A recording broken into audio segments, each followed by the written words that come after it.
एक अश्वपति नाम के राजा थे। उनकी कोई संतान नहीं थी। राजा ने संतान प्राप्ति के लिए अनेकों यज्ञ किए, जिसके फलस्वरूप उन्हें एक तेजस्वी कन्या की प्राप्ति हुई। राजा ने कन्या का नाम सावित्री रखा। समय बीतता गया और सावित्री विवाह योग्य हो गई। एक दिन राजा ने सावित्री से कहा, सावित्री, अब तुम विवाह योग्य हो गई हो, इसलिए स्वयं अपने लिए योग्य वर की खोज करो। पिता की बात मानकर सावित्री मंत्रियों के साथ यात्रा पर निकल गई। अनेक ऋषियों के आश्रमों, तीर्थों और जंगलों में घूमने के बाद वह राजमहल लौट आई। संयोगवश उस समय उसके पिता के साथ देवर्षि नारद भी थे। सावित्री ने उन्हें प्रणाम किया। राजा अश्वपति ने सावित्री से उसकी यात्रा का समाचार पूछा। सावित्री बोली, पिताजी, तपोवन में अपने माता पिता के साथ निवास कर रहे सत्यवान मेरे लिए योग्य हैं।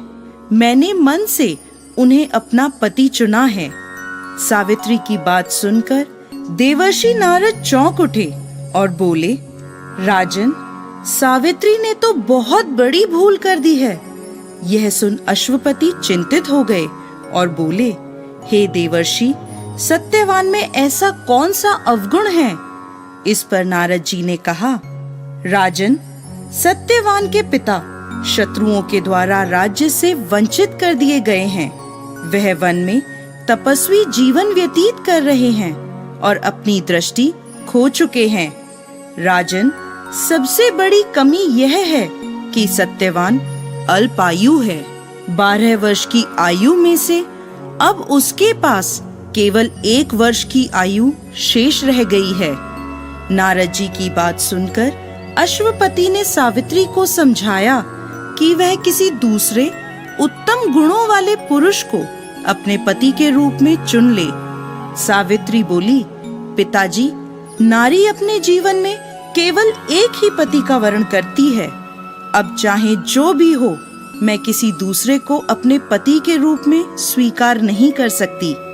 पुत्री की हठ के आगे पिता विवश हो गए और सावित्री का सत्यवान के साथ पूरे विधि विधान से विवाह करा दिया गया। विवाह के पश्चात सावित्री अपने पति और सास ससुर के साथ वन में रहने लगी।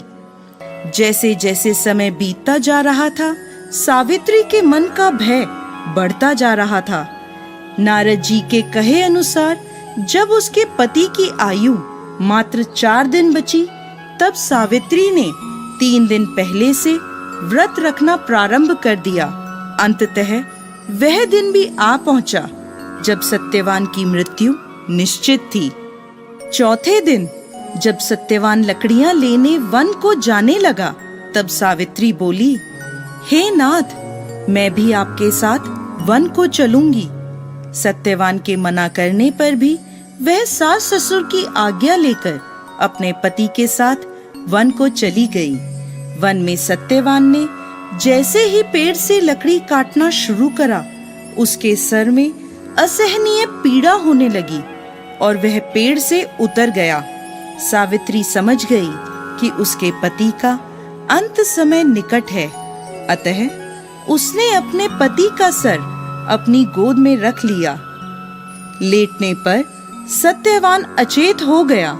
सावित्री चुपचाप आंसू बहाती ईश्वर से प्रार्थना करने लगी। तभी उसे लाल वस्त्र पहने भयंकर आकृति वाला एक पुरुष दिखाई दिया। वह साक्षात यमराज थे। सावित्री बोली, महाराज, आप कौन हैं? यमराज ने उत्तर दिया, सावित्री, मैं यमराज हूँ और तुम्हारे पति के प्राण हरने आया हूँ।